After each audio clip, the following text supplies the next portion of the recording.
Figure it out. Hello, this is Adam Koralik from Figured Out Productions. The following video is a video of some kind, and I hope you enjoy it. Hey guys, it's Adam here, and welcome to PlayLoad. This is all my video game pickups for the month of March 2019. A lot of stuff, as you can see. A good amount of this was actually donations. We'll get to that in a bit.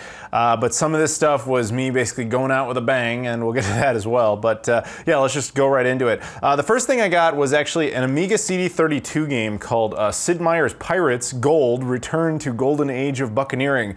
Random as hell pickup, but basically what happened with this was I was up in Toronto hanging out with my buddy Shane, Re-Res TV. I'm sure a lot of you guys know him. We did a live stream together. It was like right at the end of February, so technically February. But basically what happened is we were going around to a bunch of video game stores just for fun.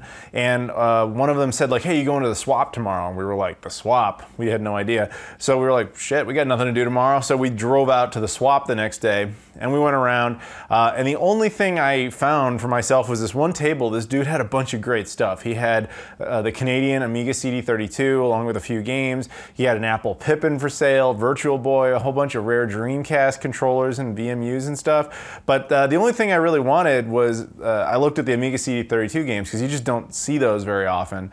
And so yeah, this was the only one he had that I didn't own, so I made sure to pick it up. He cut me a nice deal on it too, so thank you very much for that. But yeah, that was the only thing I picked up on that whole adventure.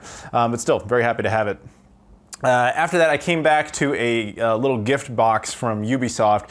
They sent me some cool stuff. This is a Switch edition of Child of Light Ultimate Edition and Valiant Hearts: The Great War. The cool thing about this, especially if you know, Child of Light's a pretty cool game, and the only physical release it got was on the Vita, but now it has a, I guess if you consider the Switch a home console, then it has a home console release now. So very cool. And then of course you get Valiant Hearts: The Great War as a bonus with it. So this is also, as my understanding, as far as retail goes, is a Best Buy exclusive release, so very neat. And then of course they also sent me Trials Rising for the Xbox One. I went to an event in New York for this game.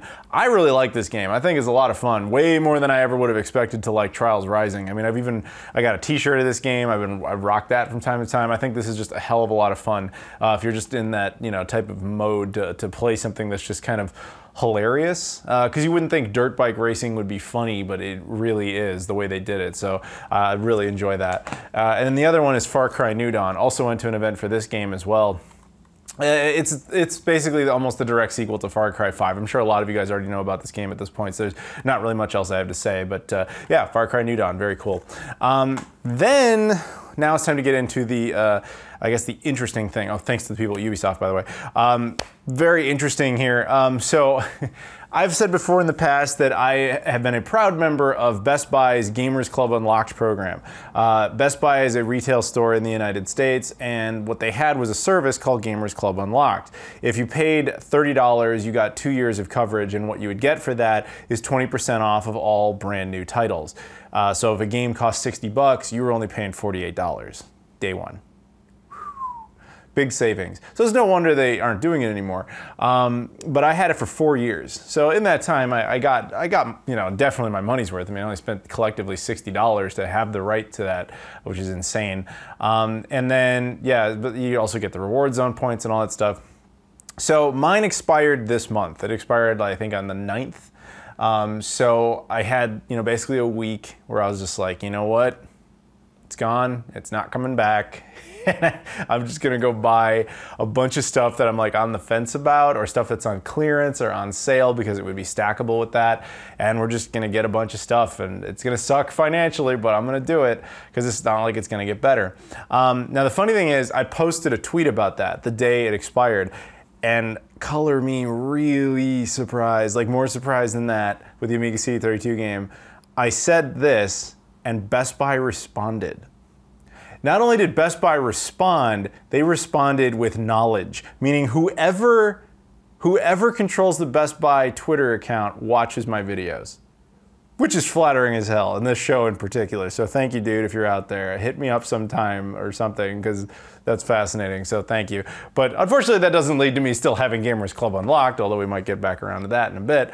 But yeah, so I wanted to go out with a bang there. So to the dude who does control, or the woman, whoever it is, whoever's in charge of the Best Buy Gamers Club on Best Buy account, thank you very much for watching my content. But here's what I did with my final week of Gamers Club Unlocked. I got Super Meat Boy for the Nintendo Switch, which is a limited run games game that's actually being sold there. I got Kirby Star Allies, not so much because I actually really wanted it, but because it's a first-party Nintendo title, which is one of the best things to do with Gamers Club Unlocked, was to get Nintendo content, because they never really do sales, but you were getting essentially it on sale. So we got that.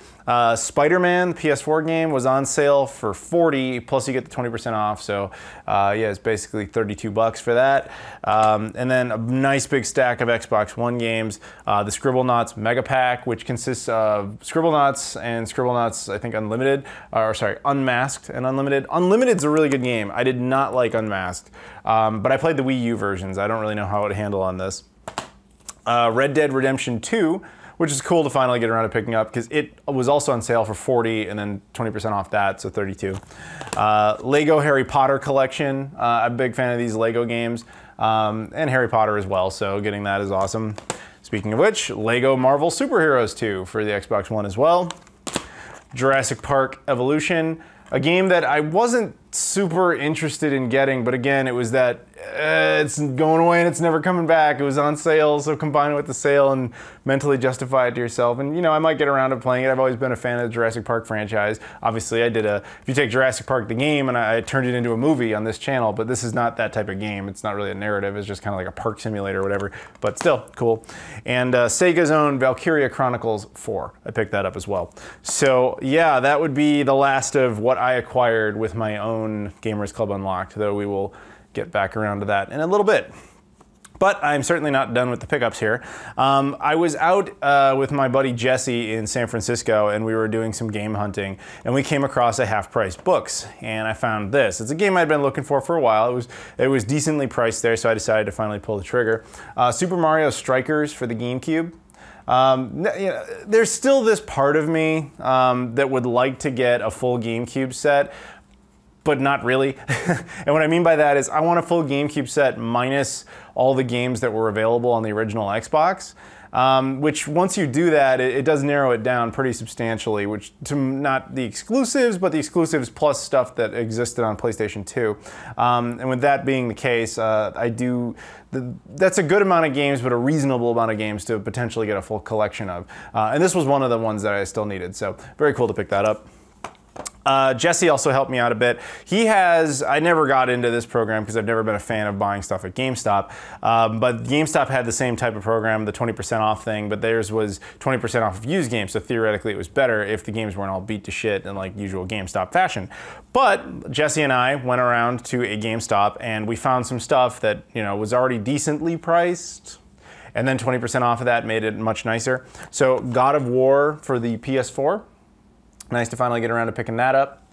And then Detroit Become Human. So yeah, and a couple of PS4 exclusives I got over there at GameStop, and I was happy to get those. Thank you to Jesse for letting me use his membership for that. Gamefly, which is a service as well, an online service where you basically rent games. I don't know how they're still around, but I'm glad they are because they have unbelievable deals on used games. They had a nice big flash sale, and I had like a coupon. I had a couple of coupons I think actually saved up. So you know, their games are heavily discounted. They give you any sort of manuals or DLC or anything that came in the case, they give you that. Plus you get, for being a member, you get like an extra 10% off, and then there's usually coupon codes you've got, and I did. So I think I paid like $10 for these 3 games combined. Space Hulk for the PS4. We Happy Few for the Xbox One. And Lego Incredibles. Like I said, I really like these Lego games. So yeah, this was a pretty solid deal. I was pretty happy with that. And from here on out, everything in this video I got for free. So a buddy of mine hooked me up with this. I guess he didn't like it, which I'm sure this will piss a lot of people off. I have not played this game yet. I hear amazing things, but my friend did not like it, and I will not name him because I don't think he would want to be named, considering the rage that's probably about to come his way. Undertale for the Nintendo Switch. This was a release by Fangamer, physical edition. I believe it limited run also did a Vita edition of this, but aside from that, I think it has no physical editions. Maybe a PS4 version, I'm not sure. But yeah, Undertale on the Nintendo Switch. So yeah, there you go. I have that now. So thank you to my friend. Now to a different friend who is very willing to let me give him credit. My buddy Kyle, who lives out in Sacramento, I got to go see him recently, and he was going through his collection and then realized he had 2 copies of this game and didn't want the second one, so he just handed it to me. It's a copy of No Man's Sky, which of course is a very infamous game, terrible at its launch. Now people say it's a lot better. I have not played it yet, although it's funny, I did rip the disc of this. I was expecting, given the supposed content of this game, for it to be huge. It's like a 4.5 gigabyte game, which is really strange. And then there's a 10 gigabyte patch, which, you know, I guess that's where all the new content is, of course, but I was just really surprised that the game was that small. But yeah, there you go. So now I have, if hell, you look on the back, it says HDD 5 gigabyte minimum, meaning it's just not a big game, which is, that should have been a warning to everybody, by the way, back in 2015. Like, how could this game be that big, immersive experience when it only needed 5 gigabytes of data? Just saying. But anyway, thank you, Kyle. This is a little different. This is actually my childhood PlayStation 1. I got this back in '96, something like that. So what's it doing in this video? Well, it died. It was not working at all. But my buddy Jesse, who I mentioned before, when I was out in San Francisco, he told me, yeah, go ahead and bring it out and I'll repair it. And he did. So now my childhood PlayStation 1 actually is fully operational again. It wasn't a big fix according to him. It was just something to do with, there's a little pentometer in there that needed to be cleaned and, you know, stuff. And that's, I can do a little bit of that stuff, but he's like an electronic engineer. He's gonna do it a lot better than me. So yeah, he was able to fully get this one working again. So thank you very much, Jesse, for doing that. Moving on, so we got a couple other random items here. Let's stick with the Sacramento theme that I mentioned before. I went to see Kyle, and he's out in Sacramento. While I was out there, I also met up with GG Retro Gaming, a guy named Stefan. I had met him previously in the Sac Gamer Con last year. Now, he's a cool dude, and I worked out a little deal with him for you guys. He gave me this, just as a freebie. This is a Super Nintendo Entertainment box. You know, like obviously the SNES box. I don't really collect the boxes of consoles so much, but I'm certainly not opposed to having them. But Super Nintendo is a game console I, of course, love, but I've never had a box for it except the original box I had when I was a kid, which got thrown away at some point. Now, this box has seen better days for sure, but considering I didn't have one at all, this is pretty neat. So now I actually have a box for the console, and he, Stefan was cool enough just to give this to me. But again, I worked out a deal with him for you guys. There's a link in the description to his website. If you want to buy anything online from there, there's a coupon code in there as well. 15% off of anything in the store. Expires at the end of April. You're welcome. But yeah, thank you very much to GG Retro Gaming, Stefan, for hooking me up with this. That was very nice of you to do. Now, moving on. The last great adventure here, if you will, although it was actually towards the beginning of the month, I went out to Los Angeles. I went out there for a Shenmue fan event. I was an MC at Game Realms, which is a store out in Burbank. Corey Marshall, the lead actor of Shenmue, is a friend of mine, and he asked me to be an MC for the event, and I said okay. I got some, I got Liesl Wilkerson, she's one of the voice actresses. I got her involved. I got a couple of companies involved. I got Marseille Inc. They make the M cable. I got them to do some donations or giveaways. Castlemania Games, I got them involved to do some giveaways, as well as Sega. I got them involved not only to do some giveaways, but they actually rehosted the stream on their official Twitch channel and stuff. So it was just an overall like fun time, fun event. And then so we met up with a lot of Shenmue fans. Of course, we're getting their autographs, and if they ever wanted mine, they could have it, but most people, of course, weren't there for me. And if anybody wanted photos and that kind of stuff, we did a lot of that. It was just a really fun time. So a lot of cool stuff came from that. There was a guy who came up and he made hats for all of us. This is a fan-made hat. It just says Shenmue in Japanese. That's the Shenmue logo, as well as Sega on it. So yeah, I think it's a really nice hat. So thank you very much, dude, for hooking me up with this hat. I really appreciate it. That was very cool of you to do. Very cool. And Dreamcast Collective was there. Now they are a group that's going to be doing their own Dreamcast related event, I guess, in September this year for like the 20th anniversary of the North American launch, probably at Game Realms as well. So I might be at that, we'll see. But they not only hooked me up with their card, they also gave me some of these. These are a pin set of stuff just that they had made. So there's one of the arcade stick, there's one that's of the VMU, and then there's one that's just acknowledging the 20th anniversary of the Dreamcast. So thank you guys very very much over there for doing that. Much appreciated. And then this stuff is funny. This did not come from the event, although it was just kind of serendipitous. This month in Europe, there's a magazine called Edge that came out. It's a video game magazine, and it featured Shenmue 3 all over the cover.